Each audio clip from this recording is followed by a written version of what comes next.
Il est... J'ai oublié d'apporter l'heure avec moi. Je vais vous dire quelle heure. Il est 9h36 et... Je suis vraiment excitée. Il est 9h36 et je viens d'apprendre que jeudi, à 7h le soir, à la librairie Olivieri, au métro Côte-des-Neiges, pour ceux qui habitent à Montréal, je m'en vais voir Nancy Houston. Je m'en vais voir mon idole depuis deux ans. J'ai pas envie de sauter partout. C'est que mon corps est tellement chargé d'émotions et d'énergie que je sais pas comment exister, je sais plus comment exister, je sais plus quoi faire avec mon corps tellement je suis excitée. Si j'étais pas tombée sur la publication de mon ami qui dit qu'il s'en va voir Nancy Houston, j'aurais jamais vu la publication parce que je me suis rendu compte après que j'avais pas cliqué j'aime sur la page de la librairie Olivieri. Aussi stupide que ça. Puis là, je m'en vais voir mon idole. Elle a publié 2 livres et c'est de ces 2 livres dont elle va parler à la rencontre, à la conférence, pour laquelle je vais assister debout parce que toutes les places, évidemment, ont été prises déjà. Je veux dire, on est à 2 jours de la conférence. Donc, je vais arriver full d'avance pour être sûre d'avoir une place, même si c'est un événement littéraire. Il peut y avoir une foule, ok? Puis, je vais aller louer son livre le plus récent demain à la librairie, à la bibliothèque, pardon, parce qu'il coûte vraiment cher, il coûte 27$. C'est vraiment très cher. Puis celui-là, celui que j'ai décidé de lire entre les deux, c'est un documentaire qu'on appelle, mais c'est un recueil de textes. Écoutez, en 2 ans, j'aurais vu 3 de mes idoles. C'est énorme. J'ai vu les Celtic Women il y a 2 ans en concert. Je vais voir Nancy Houston et un instant, je m'en vais voir Céline Dion le 1er août. Je capote. Oui. Et là, qu'est-ce qui est chouette, c'est que toutes mes amies, dans le fond, tout mon groupe d'amis vient voir Nancy Houston aussi jeudi, sauf que les 2 moitiés du groupe, avec moi au milieu, ne savent pas qu'ils vont se voir l'un l'autre. Donc, c'est juste moi qui le sais, puis je l'aurais pas encore dit. Éventuellement, c'est quand même assez cocasse. Là, on s'en va acheter Nancy Houston, pas sa personne, mais bien son livre, qui s'appelle Carnet de l'incarnation, c'est celui que j'ai choisi d'acheter, et un autre aussi parce que j'ai une carte cadeau pour la librairie Monet de 50$ à peu près.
That's coming up next. I know I could lie, but I'm telling the truth.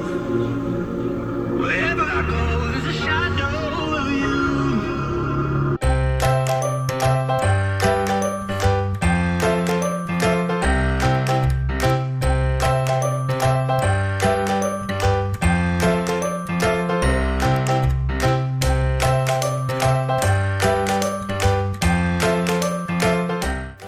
De retour à la maison, j'ai donc acheté le Nancy Houston, vous l'avez vu. Moi, je l'ai pris du présentoir parce que j'avais pas vu dans les étagères de la librairie en premier. Fait que j'ai de la bonne lecture à faire. Je vais le lire en 1 journée et demie, bien évidemment.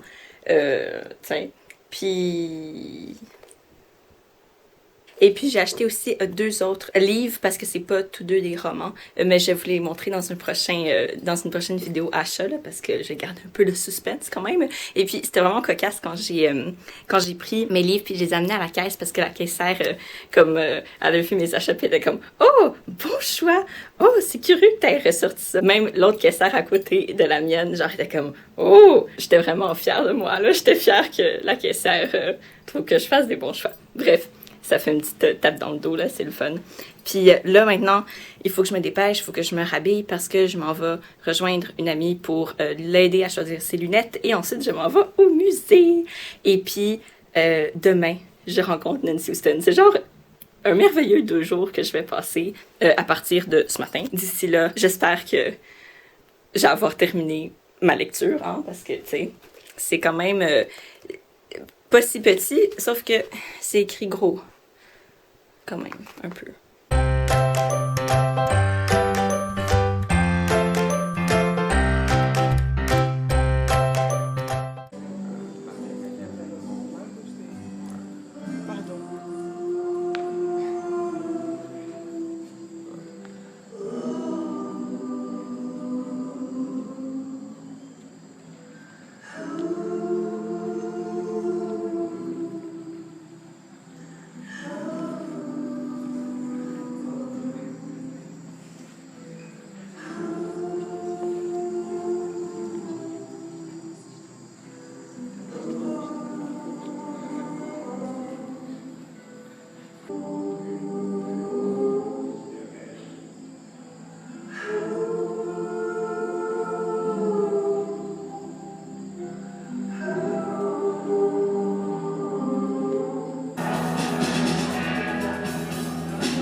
Settles my body on the waves.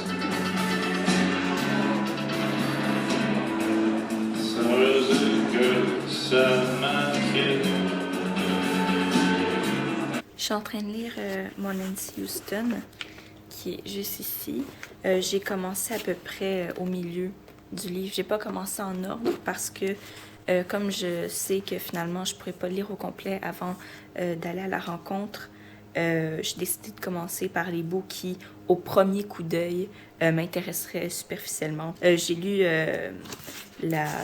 l'avant-propos en premier, là, juste au moins pour avoir lu l'introduction.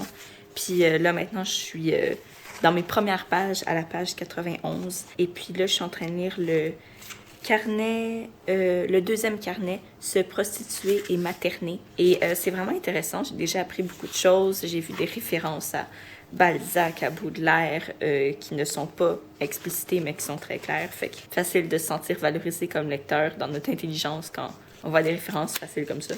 Parce que, par exemple, Nancy Houston a un jour traduit un des livres d'une certaine auteure qui a parlé de maternité. Et elle, comment elle a traduit le titre? Je pense que le titre en anglais, c'est Mother Knot, comme un nœud, le nœud de la mère. Et puis, elle a traduit splendeur et, entre parenthèses, et misère de la maternité. Donc, ça ressemble à Splendeur et misère des courtisanes de Balzac. Bref, on retrouve le ton un peu très assuré de Nancy Houston. Hein. Ce qui est merveilleux, c'est qu'elle dit « Tout le monde peut avoir sa propre opinion, mais voici la mienne. » Puis là, maintenant que j'ai dit ça, c'est comme... En tout cas, c'est vraiment chouette. Je suis contente de la retrouver. Je vais changer de bras et probablement... Et probablement arrêter de filmer tout de suite, juste pour lire encore un petit peu avant de manger, de marcher mon chien qui est juste ici. Dis allô bébé. Allô mon amour. Ça va? Bonjour, je suis en train de me préparer pour partir. Je suis presque en retard. Parce que hein, des fois on traîne. Et 28, il faut que je sois partie dans 2 minutes parce que ça me prend 1 heure aller jusqu'à là-bas. J'ai continué, j'ai aucunement continué ma lecture de Nancy Houston. J'ai lu les 3 textes que j'ai lus d'elle et c'est tout. Parce que, qu'est-ce que j'ai fait à la place? J'ai niaisé sur YouTube. J'ai appris des choses, mais j'ai été sur Internet. Méchante, Evelyne. C'est dur de se rappeler tout ce qu'il faut amener. Peut-être un... Non, je peux pas apporter le chargeur pour la caméra. Parce que Non, Balto, c'est les voisins. Calme-toi. Chut, chut, chut. C'est correct. Oh, je sais qu'est-ce qui me manque. Mes écouteurs. Je peux pas aller dans le métro sans écouteurs. Je pense qu'ils sont là-bas. 1 heure sans musique, c'est la mort. Je sais pas si je vais tout vous mettre cette séquence-là. C'est un peu long. Et sans intérêt. Je veux dire. C'est très pragmatique, mais c'est ça la vie. Hein. Je vais fermer la caméra, chercher mes écouteurs de manière plus efficace et je vous retrouve là-bas. Je suis pas encore nerveuse, mais je sens que je vais être nerveuse positivement en arrivant là-bas parce que j'ai des attentes. Tu sais. Bye bye, à tantôt.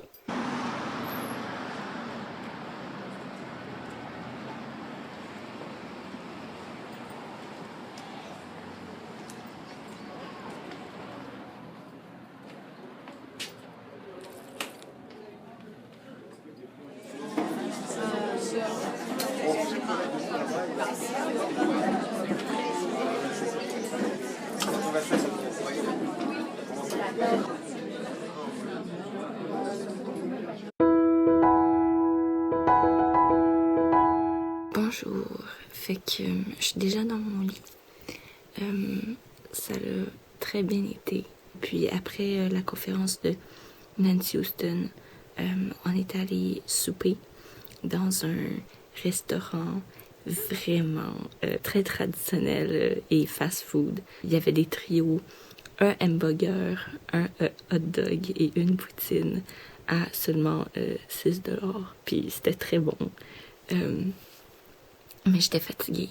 Fait que je suis revenue tôt là, pour une soirée d'amis. Il est 11h30 en ce moment. Je vais vous parler de tout ça, de toute la conférence, de comment ça s'est passé, de mes émotions demain matin, quand je vais pouvoir parler un peu plus fort parce que là, tout le monde dort, fait que je vais pas réveiller personne. Je vais aussi vous montrer les 2 livres que j'apportais avec moi, puis que j'ai fait dédicacer, bien sûr. Bonne nuit. Bon matin, fait que je viens juste de me réveiller, j'ai même pas déjeuné, je voulais tout de suite vous parler de ma rencontre avec Nancy. Je suis arrivée à la librairie, j'étais supposée arriver avant tout le monde, 30 minutes en avance. Finalement, mes amis étaient déjà là, dehors, à l'extérieur du métro. Fait que j'étais comme, ok, allons-y alors. Et il y avait encore des chaises de surplus qui n'avaient pas été utilisées. Donc, nous avons pu nous asseoir au bout complètement de la rangée, dans le fond. Elle était déjà assise en avant complètement, proche du micro. Quand elle s'est levée, mon ami, il m'a comme tapé sur l'épaule, genre « Erin, regarde! » Puis j'ai fait comme oh! Puis les larmes me sont venues aux yeux 3 fois, mais ils n'ont pas sorti de mon œil. Mais j'étais vraiment comme ah! Puis elle est venue au micro, elle était super calme. J'ai même noté, oh mon Dieu, il faut que j'aille chercher ça. J'ai même noté des choses qui m'ont marqué, des choses plus ou moins minimes, tu sais, des trucs un peu de fan obsédé, là. Puis je vais vous les lire. Parce que, voilà, dans le fond, ce qu'elle a fait, c'est qu'elle nous a dit pour elle qu'est-ce qu'était l'art. Donc, l'art peut pas sauver le monde. Ne demandez pas à l'art de sauver le monde. Ça peut sauver autre chose, des problèmes quotidiens, par exemple, mais ça ne sauve pas les choses du monde, des problèmes mondiaux ou quoi. Ça, c'est qu'est-ce qu'elle croit, puis qu'est-ce qu'elle nous a dit. Puis ensuite, elle a tout de suite, plongé dans la lecture de 3 versions d'un événement. Donc, récemment en Alberta, pour ceux qui ne savent pas, qui est la province, 2 provinces à côté du Québec, il y a une ville qui s'appelle Fort McMurray, qui est une ville pétrolière. Donc, les gens ils vont travailler là pour se faire de l'argent rapidement. Donc, il y a plein de gens de partout dans le monde qui viennent travailler à Fort McMurray. Mais en fait, il y a tellement le pétrole et tout, ça fait de la pollution. Puis Fort McMurray est responsable pour les 2/3 des émissions de gaz à effet de serre et réchauffement climatique du Canada. Les 2/3 dans une ville. Fait qu'il faisait tellement chaud qu'il y a quelques semaines, tout Fort McMurray a brûlé et la forêt autour aussi. Je veux dire, c'était un grand feu, là, c'était très, très effrayant et tout. Donc, Nancy Houston a écrit là-dessus parce que l'Alberta est sa province natale. Elle a écrit dans son journal intime à propos de ça parce qu'elle est allée visiter Fort McMurray en 2014. Puis je pense qu'elle y est retournée récemment aussi, selon ce que j'ai compris. Fait qu'il y a sa version journal intime Ensuite, elle en a fait un article dans les journaux. Donc, elle nous a lu la version dans les journaux. Et ensuite, elle a écrit dans un de ses romans, dans le fond, son personnage, qui a dit, qui est un peu dérangé, raconte son passé et une partie de son passé se passe à Fort McMurray. Et là, comment elle a romancé la chose, c'est qu'elle se concentrait beaucoup sur la nourriture, comment le personnage recevait la nourriture dans son corps. C'était comme des... Parce que la nourriture est très grasse et sucrée là-bas, fait qu'il recevait ça comme des pierres dans son ventre, puis il aimait pas ça et tout. Bref, c'était intéressant de voir l'évolution des trois. Et ce qui était aussi très intéressant, c'est Nancy Houston, puis évidemment, puisqu'elle écrit des pièces de théâtre, change de voix selon la voix du personnage, la voix du texte, puis elle fait les accents, puis si son personnage bégait, elle va bégayer super bien comme le personnage, comme elle l'imagine. Fait que ça faisait pas juste lire dans la voix de Nancy Houston tout le temps, elle prenait des voix, des attitudes et tout. Donc, ça imageait beaucoup son propos. De pouvoir lire le texte avec les yeux et la voix de l'auteur, c'était précieux, là. Fantastique. D'ailleurs, avant de vous lire enfin ce qu'il y a sur mon iPod, ceux qui voudraient écouter la conférence qu'elle a faite, elle est disponible sur le net. C'est Radio-Canada qui a filmé la conférence. Moi, je vais chercher le lien, puis je vais finir par la mettre en barre d'informations. Ma version préférée, c'est son journal intime, parce que c'est là où on a le plus de détails, où on en apprend le plus sur sa perception des choses. Sur mon iPod, j'ai écrit « Espèce fabulatrice sortie de Ligne de faille ». Ligne de faille est un de ses romans, et l'espèce fabulatrice est un essai.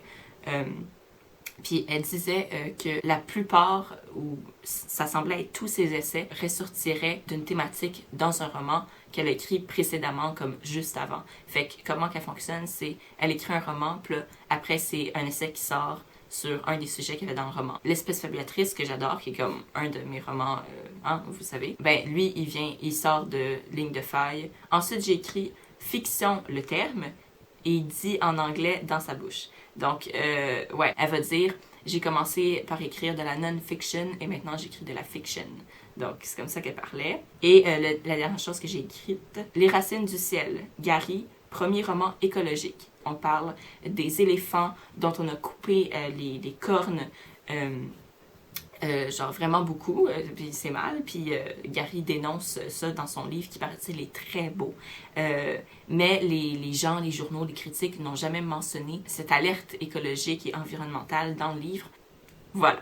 Donc, c'est des petites choses que j'avais écrites sur mes impressions. Elle dit qu'elle est rendue vieille et moins attirante et qu'à cause peut-être de ce fait-là, les hommes viennent lui parler plus. Puis elle a appris plein de choses sur les hommes. Donc, son plus récent livre parle, oui, de femmes et de l'accouchement et d'être enceinte, incarnation, mais parle aussi peut-être plus des hommes parce que justement, elle a pu parler avec plus d'hommes vu qu'il la trouve moins attirante. Fait que là, ils vont se confier plus à elle. Cette femme est tellement belle! Elle a bien vieilli, là. Bref, petit commentaire comme ça. Moi, je la trouve encore très attirante, ok? Fait que tant mieux si les hommes viennent lui parler plus. Elle est très affectueuse aussi avec ses amis, puis avec ceux qu'elle connaît, puis j'ai adoré voir ça.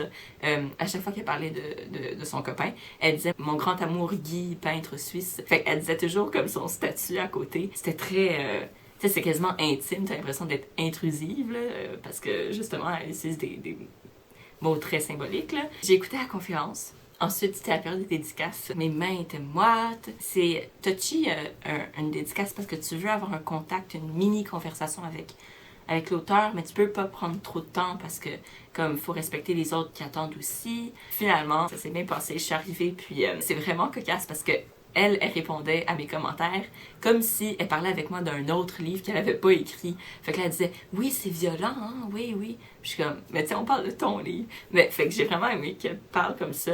Qu'est-ce qu'elle a dit aussi? Ah oui, moi, j'ai dit L'espèce fabulatrice, ça a été un roman fondateur pour moi. J'étais un peu gênée de dire ça parce que ça fait un peu cheesy, là. Mais bon, elle a dit « Ah, c'est fondateur. Ça a été fondateur pour moi aussi. » Fait que j'étais comme « Ah ouais, chouette. » Puis après, elle m'a demandé « Ah, alors, où est-ce que vous en êtes dans vos études? » Voilà. Puis après, j'étais comme « Merci, merci, merci. » Après ça, j'ai oublié, parce que je vais prendre une photo avec elle, évidemment, qui est déjà en ligne. Fait que j'ai oublié de prendre ma photo. Donc, je m'en suis rendu compte une seconde après être comme sortie du... Donc, je suis retournée derrière la fille qui était derrière moi en premier. J'ai attendu qu'elle finisse de parler avec Nancy. Puis après, je lui ai tapé violemment sur l'épaule. non, quand même. J'ai dit, hey, peux-tu prendre ma photo? J'ai oublié de lui demander. J'ai pris ma photo avec Nancy. Tu sais, tu voudrais lui parler pendant des heures, mais tu peux juste comme t'en aller. Fait que là, t'es comme, ben, merci, bye. Voilà. J'étais très heureuse. Ensuite de ça, une de mes amies du groupe m'a dit « Ah ouais, je viens de parler 10 minutes avec l'éditeur de Nancy Houston. » Ma caméra a coupé. Je vais reprendre, dans le fond, à ma rencontre avec l'éditeur de la maison Le Méac. Donc, je lui ai parlé. C'était bien sympathique, là. J'avais juste besoin de lui poser comme une petite question, puis il se mettait à parler pendant 2 minutes. Finalement, ben, j'ai appris plein de choses. Il m'a comme donné un mini-cours sans même que je demande. Fait que c'était super. Somme toute, c'était tellement chouette comme soirée. Ça confirme que je me sens bien dans ce domaine-là, que je veux être une artiste. Ça peut sonner comme superficiel ou genre je veux être une artiste, mais je veux vraiment être une artiste. Hier, je me questionnais en fait si j'avais le choix entre être une prof au cégep, qui est l'étape entre le secondaire et l'université, ou une artiste, une écrivaine plus précisément.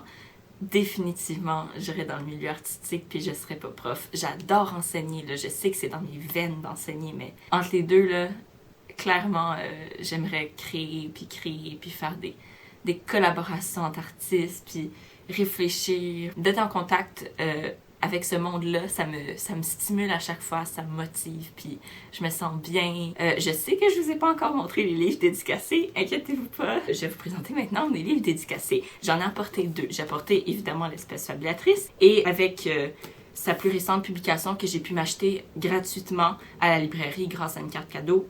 Donc ça s'intitule Carnet de l'incarnation, et c'est des textes qu'elle a déjà publiés dans des journaux, dans des revues, et qu'elle a décidé de mettre là-dedans des textes choisis de 2002 à 2015, et elle a divisé son recueil de textes en 4 sections qu'elle appelle 4 carnets avec 4 thématiques, et à chaque début de carnet, elle va mettre des parties de son journal intime qui ont rapport avec les articles qu'elle a décidé de mettre dans le carnet. Donc en fait, tout ce qui est nouveau ici, c'est les parties de son journal intime. Ensuite de ça, c'est des textes que vous avez déjà pu lire ailleurs, mais qu'elle a réunis en un seul ouvrage ici. Et voilà, c'est son 3e recueil de textes du genre. Alors, voici sa dédicace. C'est écrit « Ces carnets de l'incarnation sont pour Evelyne Amitié de Nancy Houston, Montréal 1916. » Et puis, ça, c'est mon livre of all time, qui est maintenant dédicacé. Oh my god. C'est écrit la même chose. Exactement. So happy I am. Voilà, on va s'arrêter là parce que j'ai plus rien à dire. Voilà. J'arrête pas de dire voilà dans mes vidéos, hein. Je sais, c'est correct. Tout va bien. Je vous souhaite une super belle journée, des très belles lectures, et puis on se revoit dans une prochaine vidéo. Bye!